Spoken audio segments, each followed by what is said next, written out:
بسم اللہ الرحمن الرحیم۔ حضرت آدم علیہ السلام کی پیدائش کیسے ہوئی؟ اللہ تعالیٰ نے جب حضرت آدم علیہ السلام کی ظہور کا فیصلہ کیا تو حضرت اسرائیل علیہ السلام کو حکم دیا کہ ایک مٹی خاک ہر قسم کی سرخ، سفید اور سیاہ زمین سے لائیں۔ حضرت اسرائیل علیہ السلام نے حکم کی تعمیل کی اور رنگ برنگی مٹی کی مٹھی زمین سے لے کر اللہ تعالیٰ کے حکم سے طائف اور مکہ کے درمیان رکھی۔ اللہ تعالیٰ نے اس مٹی پر اپنے رحمت کی بارش برسائی اور اپنی قدرت کاملہ سے حضرت آدم علیہ السلام کا پتلا اس مٹی کے خمیر سے بنا دیا۔ 40 برس تک وہ پتلا قلبوں کی مانند وہاں پڑا رہا، اور جب اللہ تعالیٰ نے چاہا کہ اب حضرت آدم علیہ السلام کا ظہور ہو تب روح کو حکم دیا کہ اس پتلے میں داخل ہو جائے۔ روح لطیف نے خاک کثیب میں داخل ہونے سے انکار کر دیا، مگر اللہ کے حکم سے سر کی طرف سے داخل ہو گئی۔ جیسے جیسے اندر پہنچتی گئی گوشت پوست میں بدلتا گیا، اور جب روح سینہ مبارک تک پہنچی تو حضرت آدم علیہ السلام نے اٹھنے کا ارادہ کیا اور وہی زمین پر گر پڑے۔ اس بات کا ذکر اللہ تعالیٰ نے قرآن پاک میں کیا ہے کہ انسان جلد باز پیدا ہوا ہے۔ اسی حالت میں حضرت آدم علیہ السلام نے چھینکا تو اللہ کے حکم سے الحمدللہ کہا۔ اس پر اللہ تعالیٰ نے جواب میں یرحمک اللہ کہا، اور اسی طرح اللہ تعالیٰ نے حضرت آدم علیہ السلام کی تخلیق کی۔ جب روح مکمل جسم میں داخل ہو گئی تو اللہ تعالیٰ نے ایک فرشتے کے ذریعے جنت سے ایک جوڑا کپڑوں کا زمین پر بھیجا، اور فرشتوں نے حضرت آدم علیہ السلام کو تنہائی میں لے جا کر کپڑے پہنوائے، اور اللہ تعالیٰ نے اپنی رحمت سے آدم علیہ السلام کو عزت کے تخت پر بٹھایا۔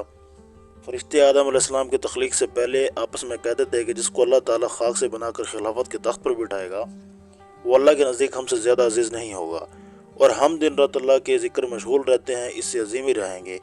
مگر جب اللہ تعالیٰ نے آدم کو بنایا اور اپنی رحمت سے انہیں کچھ نام سکھا دیے تو آدم علیہ السلام کو فرمایا کہ فرشتوں سے ان ناموں کے متعلق پوچھو۔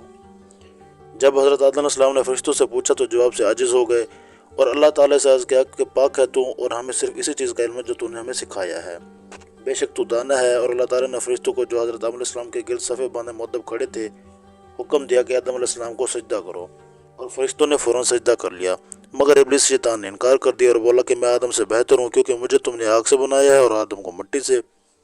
اسی نافرمانے سے شیطان اللہ کی بارگاہ سے نکال دیا گیا، اور حضرت آدم علیہ السلام آزادی سے جنت میں رہنے لگے۔ جب حضرت آدم علیہ السلام تنہائی محسوس کی اور کسی محرم کے بارے میں سوچا، اللہ تعالیٰ نے اپنی قدرت سے جب آدم سو رہے تھے تو ان کے پہلوں میں ہوا کو پیدا کر دیا۔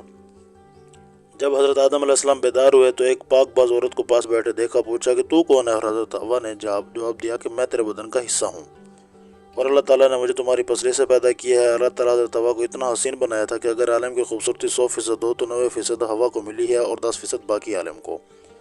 اسی پر آدم علیہ السلام نے اللہ تعالیٰ کے حضور شکر ادا کیا کہ اللہ آدم اور حوا کے فرمایا کہ میں جہاں چاہے تو وہیں رہے اور جہاں مرضی کھائے، مگر درخت سے کچھ مت کھانا۔ دوسری طرف ابلیس اللہ کے راہ سے نکالا گیا تھا اور حسد کی آگ میں جل رہا تھا اور کسی موقع کی تلاش میں تھا کیسے آدم اور حوا کو اللہ کی نافرمانی پر راضی کرے۔ ابلیس نے سب سے پہلے تو اس سے دوستی کی اور اس سے درخواست کی کہ دوستی کا حق ہے وہ اسے کسی طرح وحشت میں پہنچا دے۔ ابلیس حضرت آدم کے حوا کے پاس وحشت میں پہنچ گیا اور رونا شروع کر دیا، اور حوا نے شیطان کو بالکل نہیں پہچانا اور پوچھا کہ کیوں روتا ہے؟ شیطان نے خبردار کیا یہ وحشت کی ساری نعمتیں ان سے چھن جائیں گی اور وہ مر جائیں گے۔ اس پر آدم اور حوا دونوں غمزدہ ہوئے۔ تب شیطان نے انہیں بتایا کہ میں تمہیں ایک ایسا درخت بتاتا ہوں جس کا میوہ کھانے سے وہ ہمیشہ زندہ ہو جائیں گے اور موت تمہارا کچھ نہیں بگاڑ سکے گی۔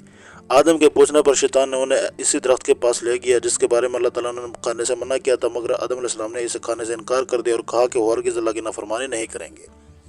شیطان نے قسم کہی کہ میں تمہارا خیر خواہ ہوں، مگر آدم علیہ السلام وہاں سے اٹھ کر چلے گئے۔ شیطان حضرت حوا کے پاس گیا اور اسی طرح اس کے دل میں وسوسہ ڈالا، سچائی کی گواہی دی، حضرت حوا کے پاس تشریف لائی اور عرض کیا کہ میں پہلے اس درخت کا پھل کھاتی ہوں، اگر کچھ ہوا تو آپ اللہ سے میرے گناہوں کی معافی مانگنا، اور کچھ نہیں ہوا تو آپ بھی کھا لینا، اور پھر ہم ساری زندگی چاند سے جنت کے میوے کھائیں گے اور موت ہمارا کچھ نہیں بگاڑ سکے گی۔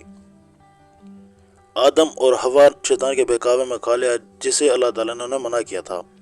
کھانے کے بعد دونوں کے ستر ایک دوسرے کے سامنے ظاہر ہو گئے اور وہ پتوں سے اپنا جسم چھپانے لگے، اور اللہ تعالیٰ اس بات پر ناراض ہوئے اور انہیں جنت سے نکال کر زمین پر پھینک دیا۔ بعد میں اللہ تعالیٰ حضرت آدم علیہ السلام نے دعا سکھائی اور دعا کی معافی مانگ لی۔ دعا کی معافی مانگنے پر ایک عرصے تک انہیں زمین میں رہنے کا حکم دیا تاکہ انہیں مزید آزمایا جا سکے، اور بعد میں ان کی اولاد میں سے جو اچھے ہیں ان کے آبائی گھر جنت میں واپس لے جایا جا سکے، اور جو گناہ گار ہیں انہیں جہنم میں ڈالا جائے۔ ہم سب کو اچھے کام کرنے چاہیے اور شیطان کے نقش قدم پر نہیں چلنا چاہیے، کہ ہمیں پتہ ہے کہ شیطان ہمارا ازلی دشمن ہے اور اس نے ہمارے ماں باپ یعنی آدم حوا کو جنت سے نکلوا دیا تھا اور وہ ہمیں جنت میں نہیں جانے دے گا۔